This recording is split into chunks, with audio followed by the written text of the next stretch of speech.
Welcome to Gregolas TV Daily. Hope you're having a fantastic day. Today's video is going to be all about the Google Pixel Fold phone. Now, I have the Google Pixel Fold, which has the Tensor G2 processor inside of it. And the new Google Pixel 9 Pro Fold is going to have the Tensor G4 processor. Now remember, this phone's only a year old, but the processor inside is 2 years old, and the Tensor G4 processor isn't even out yet. It will be out in August, which is it's a few weeks from now. We're in August, but it's going to be like a few weeks from now where it's actually released.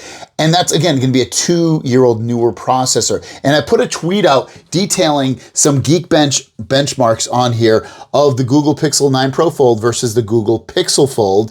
And it's crazy because the score on the 9 Pixel version 9 is 1590 and 3821. And the score on the Pixel Fold original, which has the Tensor G2 processor, is only 1466 and 3709. There's barely any difference on these scores at all when you compare these processors versus each other. I'm not saying that the raw performance numbers are everything and that's going to completely make this phone bad. I'm not saying that, but what I do want to show you is what you can expect to get and then amplify it by maybe a few percentage points better performance on certain things. So without further ado, let's get to it. All right, all apps are closed, and I'm just gonna open up some random apps here. I'm gonna open up Twitter. You can see how fast it opens. You can see it opened up pretty quick. It's just reloading there. Scrolling through is pretty good. Let's go to Mr. Android, FHD. It's got some nice pictures of things. Oh, nice picture. Let's zoom in if it lets us. Okay, there we go. You can see, you can zoom in real nice. Pretty smooth. Go back. Again, and this is just Twitter. This isn't, let's go to Mr. Tech Odyssey, my buddy here. What's he doing here? Bring your Xbox and TV, old picture when you used to be able to LAN party with it. So you can see that works fine. Let's open up my browser. Let's go to Chrome. We've got Chrome open here. Let's go here.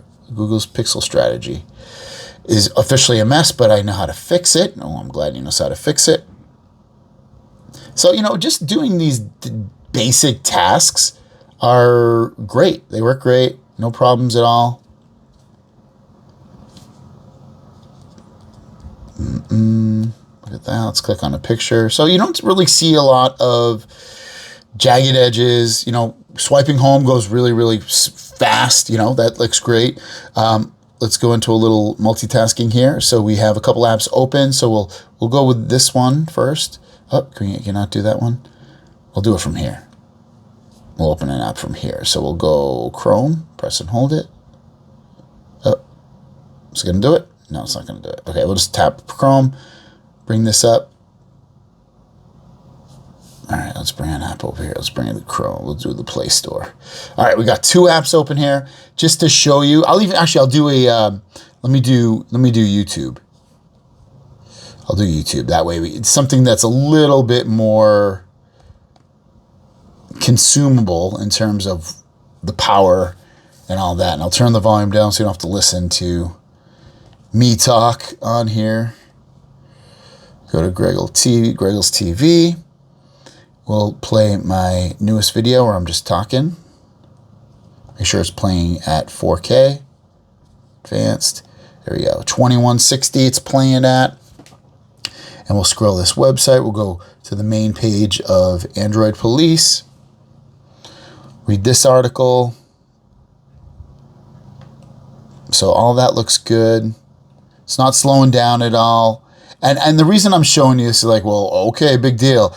This is important because this is a day-to-day task, and I know cheap phones can do this too, but it's literally not having any problems at all. It's plenty power for day-to-day tasks and to do things like that. So if you're worried that the power that you're going to get isn't going to be good long-term for dedicated tasks, for normal day-to-day tasks, you can see that it is. There's no problems at all. It runs great in terms of day-to-day tasks. All right, so I have some Roblox open here. I'm going to open up some games that people consider to be some of the most high performing tasks on here for gaming. All right, here's a little morning light game. This is on Roblox. I have the graphics set to automatic, and this is one of the more intensive graphical games. And I mean, if you look at this, I wouldn't know if you would think this was Roblox. I think this looks pretty good for a mobile game. I think I reached the invisible wall. Let me go back. A little bit, you can see underwater. This almost looks like a good PlayStation 2 type game. But I can tell that, like, even at automatic, the frame rate isn't amazing. It's looking a little jagged. It's not super smooth. And again, this is only running at automatic. If I go into the settings here, and here we go, settings. And if I go into where it says graphics quality, right now it's set to automatic. I'm going to change that to manual and push this all the way up. It's as high as it can go. Is it? Yep, it is. I'm going to hit resume. And it runs, I've noticed anyway, it seems to run at about the same. It's not perfect, but it's completely playable. Playing games that are a little bit more graphically intense, and there's not even anybody else on the screen right here. It's really kind of just a demo to show off you going hiking wherever this is. And the graphics, like I said, they look pretty good. It's just that you can kind of tell that it's not super smooth. Hopefully you can see it's a little jagged, but completely playable. Here's Street Showdown. I want to show this one next. And I have to admit, I'm not a expert at playing this game. But I think it's a pretty decent looking game overall. Again, for mobile. I mean, if I saw this on PlayStation 5, I'd be like, maybe not. But for mobile, it's pretty good. And this is running at its highest graphical settings. And this one probably even seems to be running a little bit better with the graphics. So I think it's nice. It's good to reiterate that even though we're not getting top graphical frames per second performance, it's still great to have the option to game on this thing. And not that you wouldn't think you could, but you can still game on this. I think a kid would game on this and be like, you know what, this looks fine. They're not going to be like, oh, this looks terrible, or the frame rates are bad. Most people won't even notice that, I don't think, especially if it's the only phone they have, or they're coming from an even older phone that's not as powerful.